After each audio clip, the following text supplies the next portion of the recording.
તો કેમ છો મિત્રો? તો મિત્રો ઘણીવાર આપણે બેંકમાં લોન લેવા જતા હોય ત્યારે બેંકમાં આપણે લોનની સાથે ઇન્સ્યોરન્સ પણ આપતા હોય છે, અને જો તમે ઇન્સ્યોરન્સ લેવાની ના પાડો તો બેંક તમને આરબીઆઈની ગાઈડલાઈન પ્રમાણે લોન લેવી અને એની સાથે ઇન્સ્યોરન્સ લેવો એ ફરજિયાત છે આવું જણાવતા હોય છે. પણ એવું ફરજિયાત કશું જ નથી કે લોનની સાથે તમારે ઇન્સ્યોરન્સ બેંકમાંથી ફરજિયાત લેવો જ પડશે, એવું નથી. પણ બેંક પોતાના કમિશન માટે આપણને ઇન્સ્યોરન્સ પણ ભેગો ચોંટાડી દેતા હોય છે. બાકી તો આરબીઆઈની ગાઈડલાઈન એવી છે કે કસ્ટમર જે પણ લોન લેવા આવ્યો હોય તેને આ ઇન્સ્યોરન્સ વિશે સમજાવવું, આનું મહત્ત્વ શું છે તે બધું સમજાવવું. બાકી ઇન્સ્યોરન્સ બેંકમાંથી લેવો જ પડે એવું ફરજિયાત નથી.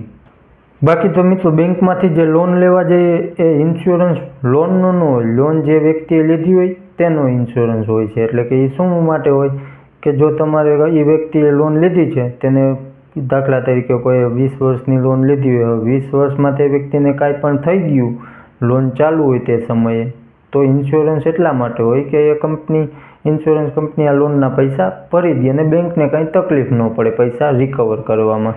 એટલા માટે જ આ ઇન્સ્યોરન્સ હોય છે લોનની સાથે. એટલે બેંક ફરજિયાત કહીને આપણે ઇન્સ્યોરન્સ ચોંટાડી દેતા હોય છે. બાકી ખબર ન પડતી હોય અને આપણે પણ લઈ લેતા હોય છીએ, અને પ્રીમિયમ પણ તેમાં વધારે હોય છે. બજારમાં તમે બીજી કંપનીઓ જુઓ કે બીજી ટર્મ ઇન્સ્યોરન્સ જે પણ દેતી હોય તેમાં તમને પ્રીમિયમ સારું એનાથી મળી જતું હોય છે. બાકી તો તમે બહારથી કોઈ પણ ટર્મ પ્લાન લ્યો તો પણ ચાલે. બાકી બેંક કેવી રીતે કરતી હોય છે એ એક સાથે પ્રીમિયમ ભરી દેતી હોય છે. એટલે માની લો કે તમે 20 વર્ષની લોન લીધી તો 20 વર્ષનું એક સાથે ઇન્સ્યોરન્સનું પ્રીમિયમ બેંક ભરી દે. એટલે તમે બહારથી લ્યો તો તમે રેગ્યુલર મોડમાં લઈ શકો, એટલે કે તમે કટકે ભરી શકો પ્રીમિયમ. જેવી રીતે પ્રીમિયમ આપણે મંથલી ભરતા હોય એવી રીતે મંથલી પણ તમે ભરી શકો. એટલે બેંક એક સાથે ભરી લે એટલે બેંકને વધુ ફાયદો થતો હોય છે, કમિશન સારું મળી જાય, અને આપણે બહારથી લઈએ તો આપણને વધારે ફાયદો થાય. અને બાકી જો તમારી પાસે પહેલેથી જ કોઈ ટર્મ પ્લાન હોય તો તમે ન લ્યો તો પણ ચાલે. બાકી તો બેંકમાંથી તમારે લેવું જ હોય તો સિંગલ પ્રીમિયમના બદલે રેગ્યુલર પ્રીમિયમમાં લ્યો તો વધારે ફાયદો રહે તમને. બાકી બેંક શું છે કે માની લો કે તમે 20 લાખની લોન લીધી હોય અને એનું અંદાજે પ્રીમિયમ ઇન્સ્યોરન્સનું 75,000 થતું હોય તો તમને બેંક 20 લાખને 75,000 રૂપિયાની લોન આપી દેતી હોય છે.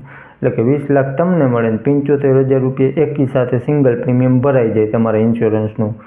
દાખલા તરીકે 20 લાખની 20 વર્ષ માટે લોન હોય તો એ સીધું પ્રીમિયમ ભરાઈ ગયું. હવે ઓલું તમારું 75,000 લોનમાં એડ થઈ ગયું, એટલે કે એમાં પણ તમારે ઇન્ટરેસ્ટ ભરવો પડે.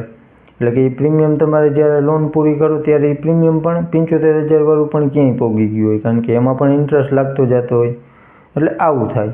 એટલે આવી રીતે આપણે ઇન્સ્યોરન્સ ઘણો મોંઘો પડતો જતો હોય છે. બાકી તો જો તમે 20 વર્ષની લોન લીધી હોય, હવે એ ઇન્સ્યોરન્સ પણ 20 વર્ષનો જ હોય, અને જો વચમાં તમે ક્યાંય 10 વર્ષમાં લોન પૂરી કરી દો તો બાકીના 10 વર્ષ સુધી ઓલી પોલિસી તો આપણી ચાલુ જ હોય. હવે એને તમારે સરેન્ડર કરવી હોય તો કાં થોડા ઘણું આપણે એને પ્રીમિયમ પાછું આપી દઈએ, અથવા તો ટર્મ એન્ડ કન્ડિશન પ્રમાણે કાંઈ પણ ન આપે. આ બેમાંથી એક બની શકે, અને આપણી પોલિસી સરેન્ડર જ ન થાય. એટલા માટે બને ત્યાં સુધી રેગ્યુલર પ્રીમિયમવાળી પોલિસી લ્યો તો આપણે એને ફાયદો થાય કે જ્યારે પણ પ્રીમિયમ આપણે ભરવાનું બંધ કરી દે એટલે ત્યાંથી પોલિસી બંધ થઈ જાય. એટલા માટે જ મિત્રો લોનનો ઇન્સ્યોરન્સ લેતા પહેલાં બહાર પણ જોવું જોઈએ. નકર બેંકમાંથી લોનની સાથે ઇન્સ્યોરન્સ ન લેવો જોઈએ, એને બહાર કમ્પેર કરવું જોઈએ. જ્યાં પણ આપણને સારું પ્રીમિયમ પડતું હોય એ જ બધી ફેસિલિટી મળતી હોય તો ત્યાંથી લેવો વધુ સારું રહે, કારણ કે એમાં આપણો જ બેનિફિટ છે. બાકી બેંકમાંથી તરત સિંગલ પ્રીમિયમનો ઇન્સ્યોરન્સ લઈ લઈએ તેનાથી બચવું જોઈએ. તો મિત્રો આ હતી આપણી આજની અપડેટ. વિડીયો સારો લાગ્યો હોય તો લાઇક કરી દેજો, ચેનલમાં નવો હોય તો સબસ્ક્રાઈબ કરી દેજો. બાકી શેર પણ કરી દેજો તમારા મિત્રોને જેને આ લોન ચાલુ હોય કે અથવા નવી લોન લેવાના હોય તેને. અને આવી જ જાણકારી માટે આપણી ચેનલમાં જોડાઈને રહેજો. ચાલો મળશું નેક્સ્ટ વિડીયોમાં.